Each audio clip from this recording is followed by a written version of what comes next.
Так, привет всем. Сегодня 18 апреля 2023 года.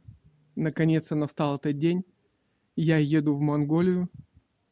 Отправление через 10 минут. Я уже заселился в вагон. Вагон номер 1. Он в конце состава. Надеюсь, мне разрешат тут поснимать в поезде. Посмотрим. Пока здесь никого нет. Видимо, я пока еще один в вагоне. Скорее всего, люди сядут в Улан-Удэ, судя по всему. Вот такой современный вагон. Все отлично. В купе пока еду один. Поснимаем во время поездки. Сейчас вы можете видеть Академический мост в Иркутске.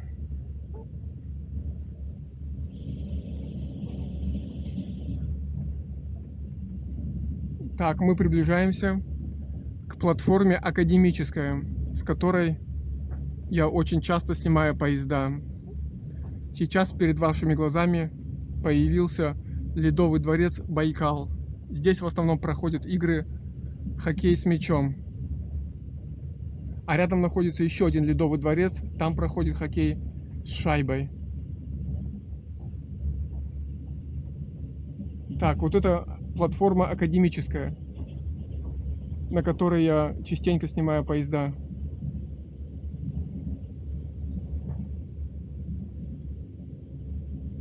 Поезд постепенно набирает обороты, пробрасывает небольшой снежок. Мы приближаемся к району Первомайский.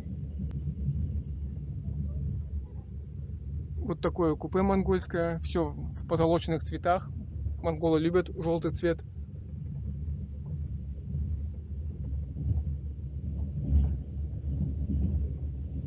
Интересно посмотреть со стороны на те места, на которых приходилось часто снимать поезда. Необычное такое ощущение. Так, погода стала портиться, пробрасывает уже снежок.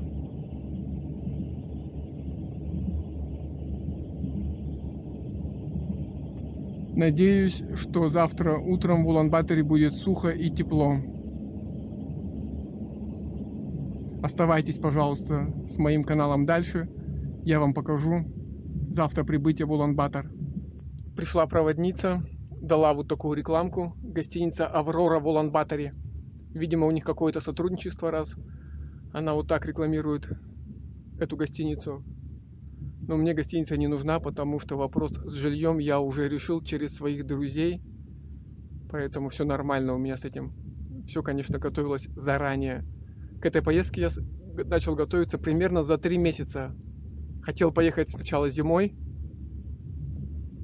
но потом то одно, то другое никак не получалось. Может быть, даже и к лучшему, потому что зимой там холодно, делать сильно нечего. Поэтому еду вот сейчас в конце апреля, как раз будет начало мая, и все будет нормально. Погода хорошая, солнечная, можно будет нормально поснимать поезда, железную дорогу, прокатиться даже, надеюсь, внутри страны. И уже тогда, надеюсь, получится все нормально поснимать без всяких ограничений. Поезд набирает скорость, так что следующая остановка будет Слюдянка через 2 часа, но там стоянка 2 минуты. А вот в Улан-Удэ там стоянка 40 или 45 минут. Есть в монгольском поезде одна особенность. Термос. В купе, по крайней мере в международном поезде, вот у них стоит тут термос такой интересный. Можно набрать кипяток и не бегать по коридору туда-сюда. Очень удобно. Странно, что РЖД такого не сделала. Также тут на столе у них был санитайзер для рук, чтобы самому дезинфекцию делать. Ну и подстаканник, который я купил заранее себе сам, чтобы пить чай и наслаждаться поездкой.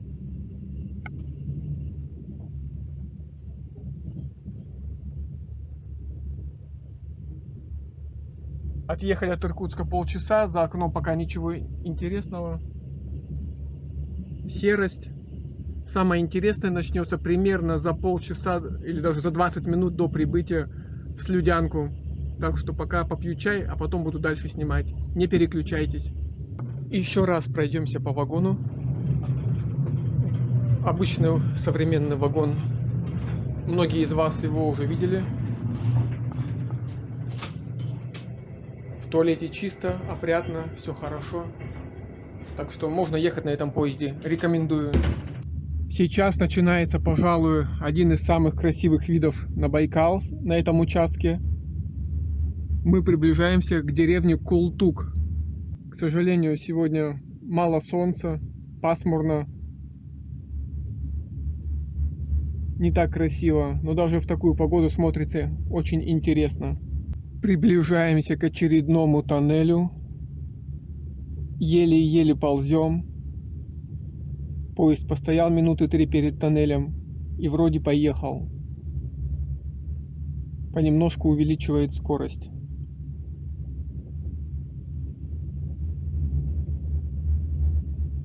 Жаль, нельзя открыть окно. Ну все, движение вроде немножко оживилось. Стали ехать бодрее. Если бы окно открывалось и было теплее летом, было бы вообще идеально. А если бы еще и поезд был длинный, вагонов 10 хотя бы, то было бы просто сказочно. Ну все, начинается красивый вид на Байкал. Деревня Култук.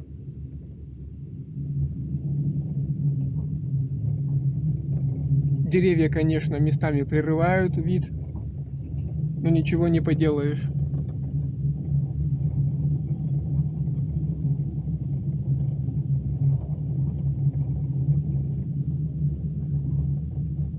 Летом тут, конечно, еще красивее. Даже в такую погоду смотрится все очень интересно. При возможности приглашаю вас всех в Иркутск, на озеро Байкал, остров Ольхон, Слюдянка, если вам интересны поезда. Как вариант, летом можно прокатиться здесь на электричке, там окно открывается, и можно отлично снять всю эту дистанцию, хотя я уже снимал несколько раз, потому что на поезде проблематично, конечно, снять этот участок пути от Иркутска до Слюдянки. То проводники не разрешают окно открывать, или оно вообще не открывается. На электричке, конечно, проще, хотя она идет 3 часа, в отличие от поезда, который 2 часа идет. Но все равно на электричке можно зато спокойно все снять, и получится очень красивый видеоматериал. Для тех, кто не знает, скажу, что из деревни Култук родом знаменитый парикмахер-модельер, точнее стилист Сергей Зверев. Он часто сюда приезжает, у него здесь бабушка живет. Он переживает за Байкал, часто проводит какие-то акции в поддержку озера. Возможно, это, конечно, пиар, но тем не менее он проявляет активность в этом вопросе, и местным жителям это нравится, что он обращает внимание на проблемы Байкала. Наконец-то поезд оживает, набирает скорость, а то совсем какая-то скорость была непонятная. Сейчас хоть ускорились.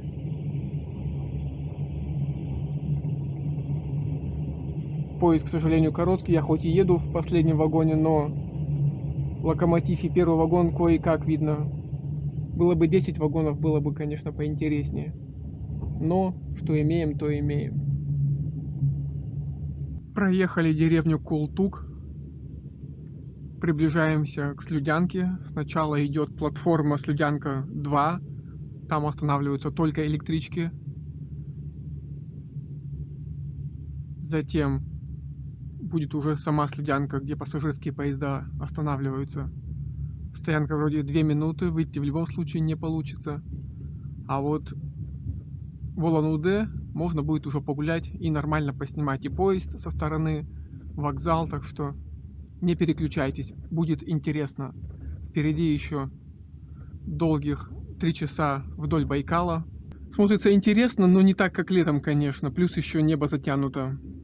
Но все равно, благодаря горам, в целом картинка очень интересная, особенно для тех, кто первый раз здесь едет. Байкал где-то растает, наверное, в середине либо в конце мая. Он тает медленно. Природа здесь, конечно, очень красивая. Надеюсь, после возвращения из Монголии планирую в Слюдянку почаще приезжать. Здесь можно очень красиво снимать природу, железную дорогу, поезда. По моим наблюдениям, здесь пассажирские грузовые поезда ходят здесь каждые 3 минуты, 5 минут. То есть можно... Для тех, кто любит делать видео, фото поездов, это просто идеальное место. На мой взгляд, наверное, одно из лучших в России. Прибыли в Слюдянку, но вокзал преграждает грузовой поезд, поэтому показать красивое здание вокзала не получится. Тут стоит какой-то другой пассажирский поезд, РЖД. Но у нас короткая стоянка, сейчас поедем дальше. Тронулись от Слюдянки. Тут много грузовых поездов. Все было заставлено, поснимать не получилось. Ни вокзал, ни Байкал, только вот сейчас стало открытое пространство. Можно поснимать Байкал, как все красиво. Летом тут прям вообще шикарно, еще лучше смотрится. Сейчас будет деревня Сухой Ручей, где-то 2-3 километра от Слюдянки. Там я тоже был несколько раз. Там места тоже красивые, интересные. Будете в Слюдянке, тоже рекомендую там прогуляться, спуститься к берегу. Вот эта деревня, Сухой Ручей. Она очень маленькая, буквально там домов может быть 50-60, но не больше 100 точно. Очень маленькая, тут в основном, я так понял, городские дачи свои имеют. Есть турбаза, Пик Черского называется, вот сейчас вы ее можете увидеть. Пик Черского, я тут был 2 раза, даже ночевал, приезжал.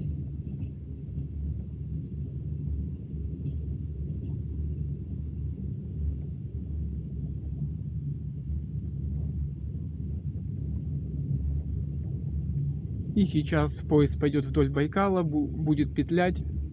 Если у вас есть дрон, то вы здесь можете сделать очень шикарные кадры, фото, видео. Летом просто идеальное место для фото-видео поездов.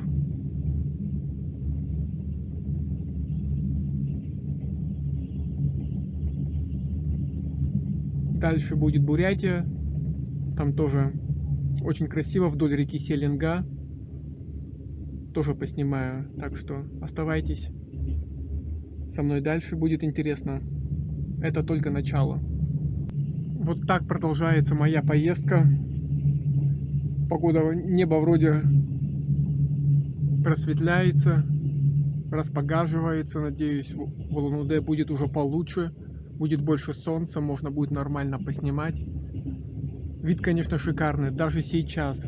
Казалось бы, в пасмурную погоду, но все равно не знаю, насколько камера передаст все, что я вижу, но все равно прикольно, несмотря на то, что озеро замерзшее, несмотря на то, что пасмурно, серость. С дроном тут можно поснимать очень хорошо, прям эти повороты вдоль Байкала. Просто идеальное место. Поезд идет вдоль Байкала примерно 3 часа. Причем постоянно чередуются сопки, открытые пространства, как сейчас. Можно сделать хорошие кадры. Но очень часто, конечно, вид перекрывается деревьями. Но много красивых мест, где можно поймать хорошие кадры.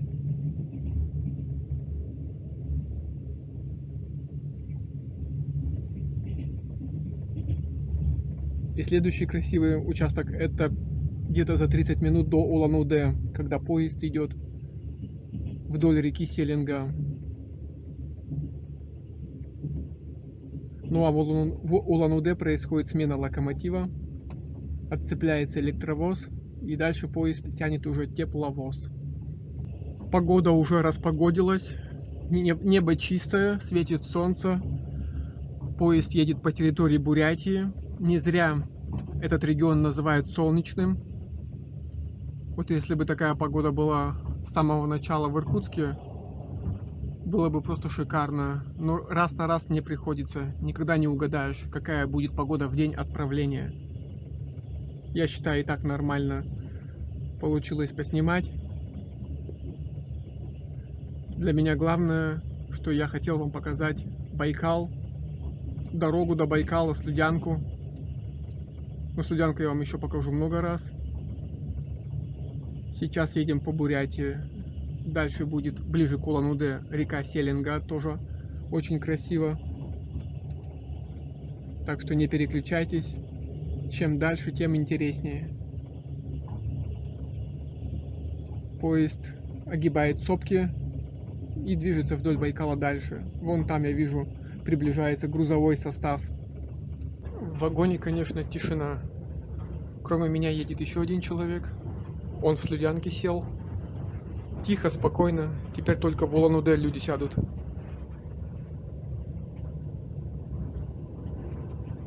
Прошло уже 2 часа с момента отправления из Слюдянки. Мы все еще едем вдоль озера, но скоро уже поезд будет сворачивать в сторону от озера, от южной его части, и пойдем уже дальше по территории Бурятии в сторону Улан-Удэ. Так что не переключайтесь. В Улан-Удэ будем стоять минут 40, наверное, 45. Я пойду гулять, покажу вам вокзал, монгольский поезд со стороны, на котором я еду. И если получится, то даже сниму, как меняется локомотив. Погода солнечная, я доволен поездкой. Все шикарно.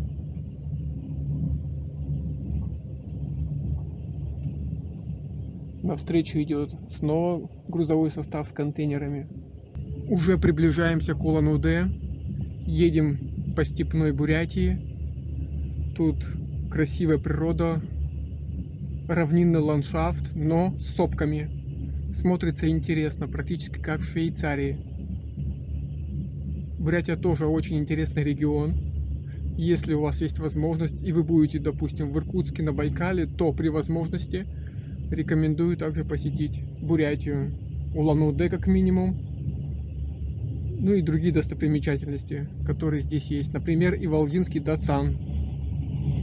Приехал в Улан-Удэ. Вот мой последний вагон монгольского поезда. Хотел поснимать из тамбура последнего вагона, но начальник поезда не разрешил. А вот она передо мной стоит в кожаном плаще. Поэтому немножко пошло не так, как я планировал, но в целом все нормально. Материал будет, так что буду еще снимать в Монголии. Погода тут классная, солнечная, даже жарко. Посмотрим, как завтра будет в Улан-Баторе. Вот из этого окошечка я хотел снимать из тамбура последнего вагона, но не получилось. В целом нормально, я не расстроен. Вот еще какой-то поезд приехал. Материала получилось нормально. Даже сейчас, во время поездки, еду в купе 1. Снимать получается нормально. Так что все отлично. Тут стоянка в Улан-Удэ 45 минут. Время много. По идее, должны в вагон сесть еще люди. Но что-то никого нет. В соседнем купе едет мужик и я. Больше никого в нашем вагоне нет. Но я смотрел на сайте РЖД, там должны люди сесть. В другие вагоны, я смотрю, люди садятся. Стоянка еще долгая, может быть, ближе к отправлению кто-то подойдет. Посмотрим. Так, значит, отъехали уже от Улан-Удэ. Точнее, это его окраина. Уже 15 минут как тронулись от станции. Теперь нас тянет тепловоз. Мы едем по южной ветке в сторону Монголии. Она не электрифицирована. Уже вечер. Начинает потихоньку темнеть. Местное время 5:30 вечера. Кругом степь и сопки. Чем ближе к Монголии, тем больше ландшафт похож на монгольский. Поездка проходит прекрасно. Я очень доволен. Природа в Бурятии, конечно, своеобразная. В принципе, очень интересная. На любителя, я бы так сказал, но в принципе она многим нравится. Тут широкие степи, сопки, озера. Так что, если вам интересен такой ландшафт, то можете сюда приехать, полюбоваться природой, отдохнуть. Но лучше, конечно, ехать летом.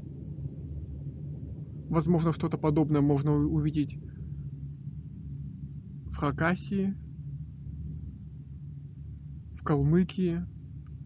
Это вот то, что мне приходит на ум. Возможно, в России еще есть места, где можно увидеть что-то подобное. Сейчас начинается интересный поворот. Не знаю, сможете ли увидеть тепловоз, который нас сейчас тянет. Постараюсь его зацепить. Смотрится очень прикольно. Жаль, что поезд короткий, а так бы был бы отличный кадр.